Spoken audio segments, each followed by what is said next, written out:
So the Pope is gallivanting around like an idiot, as we've been around to the topic of the Aboriginals. But anyways, Corel Draw is trash. It's complete trash. I tried tampering around with it to see how good you can actually get it. It's awful. Adobe Photoshop 6, like over a decade ago, like 15 years ago, was better than Corel 22. It's pretty darn awful. Celtic culture being all about dragons, though, that's pretty interesting, obviously, especially since it was like still the name of the French cavalry unit, dragoons, for like forever, and the English were known for killing them. I mean, the English were known for killing them. Never mind everyone else, and the word basilisk is just universal throughout Europe. What lizards exist in Europe that we could possibly explain the word basilisk? Anyways, we got dragoons. Like, jeez. Getting a kick out of it again, though, that I got a Palmaris longus, as if my ancestors had 6 fingers. That's kind of funny. It's always nice to go back to the Anunnaki, and the continent that sunk off the east coast of India, especially since Australia very blatantly was attached to India, and it's not going towards India very gradually from the fucking South Pole. But I draw anyways. I'm good at drawing, so I'm gonna have to get on those cartoons. It's just, it's a shame because Corel Draw is really that crappy, and the Pope is an idiot, and people are still warmongering against Russia. So it's just like, it's nutty. It's absolutely nutty.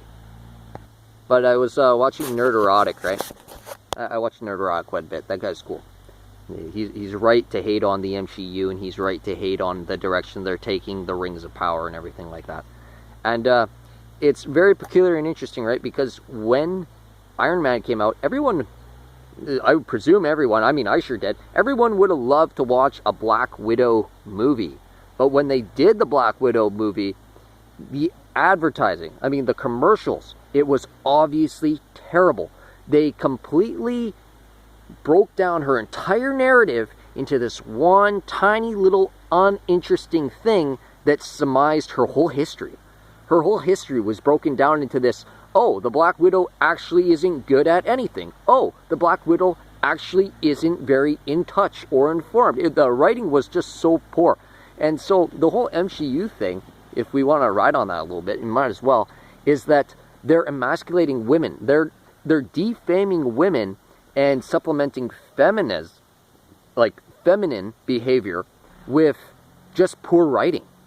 And obviously the way that they were coming forward with the whole MCU slate of everything that they were pushing, the people that were pro for that are obviously incompetent.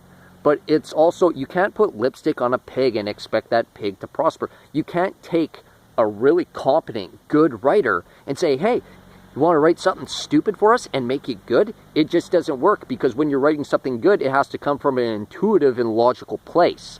And if it's not coming from an intuitive and logical place, it's always going to come together like a pile of crap. Now, as far as the MCU goes, I haven't seen Captain Marvel yet, but Captain Marvel looks great. It looks like it was fantastic. But the fact that they're compiling it with all this other stuff makes it part of a movement that indicates where they're going, and it's not doing well financially. Obviously, and it couldn't. Meanwhile, their Muslim MCU character, she shows her hair. So you're defaming Islam, you're insulting Muslims, and you're obviously just not going to get any attraction there. I mean, you're marketing it to 12-year-old girls, but how many people are going to bring their daughters to see something when you're trying to advertise it to a class who you're specifically insulting in a very demeaning fashion? They don't show their hair because of sexual predators and perverts and sexual assault and just bigots and people trying to exploit your daughters and like cradle robbers. They don't show their hair for a really good reason. They can still redeem that character by making her cover her hair for a good reason if they script it properly. But whatever, that's not really the point. And then you got like the Wakanda soldiers with their spears and their swords. It's like, okay, where are all the men in this society? Number one. But number two, if you're going to have a whole army of people, the writing is so poor, and evidently it was all going to be crap because the whole fiasco that it is, but they don't even have like well choreographed conflicts. I mean, They have spears that shoot lasers, and they don't have any military structure. They don't have any combat excellence or competence.